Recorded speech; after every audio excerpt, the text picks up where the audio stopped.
15 বছর হাল চাষ করলাম, বীজ দিলাম, ধান লাগাইলাম, ফসল কাটার সময় যদি মরুভূমি আসে কেমনটা লাগে? আমার একটা হাঁসও যেন কোনো শিয়াল চুরি না করে। আপনাদের কাছে আমার হাত জোড় অনুরোধ, 11 তারিখ বিকাল থেকে 12 তারিখ রাত পর্যন্ত যার যার কেন্দ্রের পাহারায় শেষে থাকবেন। একটা জাল ভোট যেন কেউ দিতে না পারে। আমার একটা হাঁসও যেন কোনো শিয়াল চুরি না করে।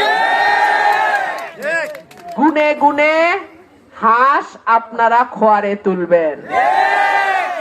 15 বছর হাল চাষ করলাম, বীজ দিলাম, ধান লাগাইলাম, ফসল কাটার সময় যদি মরুভূমি আসে কেমনটা লাগে?